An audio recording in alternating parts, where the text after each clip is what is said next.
I have. I'd say. Well, okay. Go ahead. Go ahead, bro. Go ahead. Oh, you. Oh no. So, I had got this. It was a water bottle. That's what they would give it to us in. It was a water bottle, and it looked like water. So I had it in my little, my mini fridge in my trailer. Because during my deployment, we switched from like a barracks to these like trailers where you were just with one other person. So you weren't just in one giant bay. And so I had this water bottle in there. I had a couple water bottles, and they were filled with like, I don't know. It tasted straight like gasoline. It was like, that's a good shit. Yeah, but it looked like water, right? So I had my moonshine. My squad leader walks in and he opens the fridge and he's getting the water. He grabs it. I'm like, no. He opens it up and he puts it to his nose. Like, oh, that's the good shit. Mm-hmm. Takes a sip and then puts it back in. Oh man, I was the king of that one too, bro. My mom of all people. My mom would send me, the Arizona iced tea bottles that have like the RX on the front. Yeah. You guys ever seen those? Yeah. She'd send me those full of Southern Comfort. I tell you what, everybody on the fob knew when I had a package. They knew before You had good stuff then. Oh yeah. Not everybody. You never told me about that. I wasn't on the same fob as you with that one. I was on a different fob. Shit over. But I'm just saying. Supply. I flew back and forth to all them damn fobs. You could have thrown me a bottle or two. Yeah. I only had whatever was given, and I don't know if they were getting it from the Hajis or who they were getting it from, but I drank. I did it twice. I drank twice, and after that was it. Because the second time, I ended up naked in the bathroom in the shower. I lost my clothes, my towel, and I had to walk back naked to my room. Luckily, it was only like 200-300 feet away, but I was it was so strong, and I was throwing it all up. They could have at least left you a loofah. You know what I mean? Something. I don't know what happened. I went from the shower. Because I was in the shower, and then all of a sudden I realized I had to throw up, so I ran to the toilet. And when I came back, either I got lost or I knocked it off. I don't know. I didn't find it again. Or somebody just took it. They saw me. Oh, somebody definitely took that. We had I would have taken that in a heartbeat. We had some old school motherfuckers living with us in the Chews. Them motherfuckers was making homemade wine and they shit. They were a bunch of reservists, damn activated though. These motherfuckers was making straight up wine and their fucking shit. And the rest of us, the big ass monster screw cock top cans. I don't know how. I didn't get anything personally, but I know a few people that did. It still had the plastic on there, filled up with fucking Jack and shit. Well, these motherfuckers are getting all kinds of stuff in. You just got to be smart enough not to get fucking caught there. Well, the thing is, you can do it today. Huh? Go ahead, Garrett. That's why you drink at the French Foreign Legion. I did that once or twice downrange. They're authorized a bottle of liquor a day. That's true. That is true. And they usually won't drink during the week because they're all saving it up, and then come Friday night and Saturday night, it gets stupid. Well, that and Jingle Air. Did you guys ever have Jingle Air? Oh, Jesus Christ. No, I didn't have What's that. Oh, the Jingle Air guys were all Russian, and I tell you what, they had some vodka now. Them boys had vodka. Oh yeah.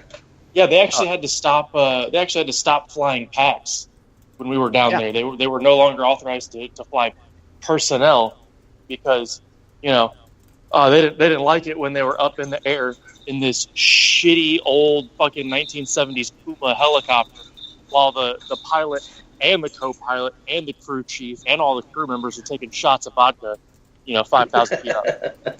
Well, military personnel in the helicopter. Apparently, higher up didn't think that was a good idea. I thought it was a great idea. I did too. It eased the flight, made it a lot. It was a lot smoother. The flight just seemed to last a lot shorter amount of time when you're that fucked up. That, and you know what? Just like you said, you're on those shitty wannabe Chinook motherfuckers that aren't even held together by American 100-mile-an-hour tape. So you already have that impending death feeling. So why not take a few shots? Why not? It's pretty bad when you're in a helicopter held up by Haji, 14.5-mile-an-hour tape. You know what I mean? That's the worst feeling in the fucking world. It really is. Damn. I'm about to air sod out that motherfucker. You don't even see the fucking ground. I'll take my chances. Air assault from 5,000 feet elevation. I'll give you points on that one. Hey, I'll try anything once. I probably only lived through that one once. Probably wouldn't even live through that motherfucker. But hey, it's a good way to go out, and plus you'd have a nice little buzz. It'd be all right. How did your husband But die? no. He was, jumped out of a plane. So, well, speaking of, so we're just going to roll right with this topic since you said, drinking overseas and everything else like that. So how many of you guys got IVs in the barracks after a night of long, hard drinking? I know I did. Yes, sir. More than one of them. I can't remember. Good answer. I just can't remember having a head. I always did, though. I always made friends with the medics, and I always made sure that if I needed an IV, especially on a Sunday, and I knew I had a 5-mile run coming the next morning, I always made sure that I could have a good little IV strapped in and spike that motherfucker with some Benadryl so I could sleep good the night before so I'd be arrested. But, I was reading some stories today when I was looking up for some topics. I was looking at some stories, and there was a story out of Fort Hood. This guy, there are two. One tried an IV with beer. That's always a good idea. And the other one tried it with vodka. Now, neither of these stories ended very well for the person receiving the treatment. But it was definitely interesting. It was definitely an interesting read. Now, granted, the medic that did this procedure was chaptered out of the military, so more power to him. He got his one-way ticket home. So, did anybody try anything crazy? Anyone do anything stupid like that? Anyone see it? I've never done it in the barracks, obviously, because, as you guys and some of our listeners know, I was fortunate enough to never live in the barracks outside of basic and AIT. But towards the end of my career, when I was CID, did a mission up to New York City, and I met up with one of my buddies. We had kind of an off night or whatever. I met up with one of my buddies who was an ER doc at NYU. I hadn't seen him in years, so met up. We went partying. I think we hit every single bar in Brooklyn, Queens, Bronx, New York, like everything. We just bar hopped the whole fucking state. Nice. And went up to his. I ended up crashing at his place. We were actually over at West Point, so it's like an hour and a half away from Manhattan. So I ended up crashing at his place that night, and I had to be up to fucking drive the next morning at 7. So I had to leave the city at like 5 just to get there on time. And we didn't even stop until about, 3. So went back to his house. He hooked me up with 2 or 3 bags with some magical shit that he put in there, and I felt like I could take over the world. Like I had never drank that night. It was fantastic. That's amazing. See, those are the good stories. Those are the good ones. We need to see our medics need that training. They need that training. Convert that into military life. We need whatever magical substance they put in those IV bags to make you feel just immortal. That's what you need after a night of long drinking. I don't know what it was, but it was fucking amazing. Even better. The magic spiked bag. So this dude that put the shit in his blood with the beer, did he, catch any air bubbles anywhere he wasn't supposed to? Yeah, I tell you what, surprising fact, you can take almost a whole IV line of air and still be all right. I learned that today when I was reading this story. But, it takes a shit ton of air in your line for you to get an embolism. Like, it really does. Almost a whole line. Okay. So when you go to the doctor and you see you see air in your lines, don't freak out. You're not going to die yet. Yeah. Not dying yet. Not yet. It depends on what hospital you're at. But, but no, it's a surprising fact, fun fact. You can actually have air in your line. It's not going to kill you. You're not going to have anything. But, at the same time, the guys that did have this put in their line, the guy with the beer, he just got extremely sick. The guy with the vodka started having convulsions. So he took a trip to the ER. And that didn't end up well for him. That, like I said, that young medic, they lost their job. The problem is they're trying to get too fancy with it. You just butt bong it like normal people, and you'll be all right. They want to add IVs and needles and shit. Go to the bloodstream. Fuck that. Either drink it or butt bong it. It'll be all right. I will say I have seen an idiot try that shit in fucking Germany, and it wasn't German. Oh Jesus. I'm good. Why do people think they're gonna get screwed up after putting that out of their ass? I just got me for a Lulu. Well, they're just setting the precedent for the night. They got butt stuff on the mind. Back then, that's when don't ask, don't tell was still in play. It's not in play no more. People do all sorts of crazy stuff. And you probably see less of that now. You know what? I bet you see a lot more of it. I bet it's a lot more open. Nice. Yeah. They go pre-gaming with butt chugging now. Well, you know what? When you're coming through post, they're gonna smell it on your breath when you're trying to get through. Yep. There you go. Good point. To smell your asshole. Good point. Have you been drinking, sir? No, my ass has. I haven't had a drop, but my ass has been chugging. I tell you what, the bottom half of me's fucked up. They talking about whiskey dick. Oh man. Let's see here.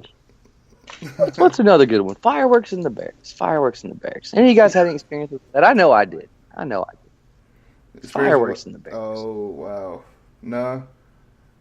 No. Can't say I have. Yeah, seriously, you guys never did any fireworks in the barracks and have a little fun with that? I've done some dumb shit with fireworks. No, man, I had a guy, and it was the last weekend before deployment, and everybody was squaring the rooms away and everything else, and so then of course the pranks ensued. So I had a dude had this whole thing of airsoft things, and he had cleaned his whole room, everything was good to go. He was sitting there, we were trying to get him to come out of his room. He's one of those World of Warcraft guys. He stayed on World of Warcraft all the damn time, like it was his fucking life. So I walked into his room. I'm trying to get him to go out drinking with all of us, and he wouldn't leave. He's like, I still gotta, I just got done cleaning my room. Everything's clean. I don't want to mess nothing up. I'm ready for tomorrow. So I grabbed this huge jug full of those airsoft rounds, and I just tossed it in the air. Just took the top off and just tossed it in the air. And I was like, well, now your room's dirty, bro.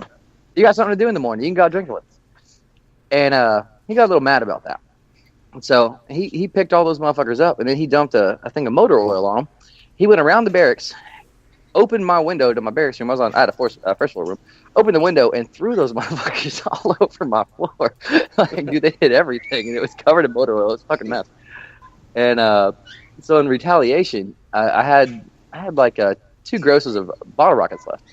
So I went and I lined them up under his door, and I just lit them all in a row and just watched them shoot in under his door. Which was yeah, he came out a little perturbed. He's a little angry about that. Just so happened that he outranked me, so that wasn't the best time for me.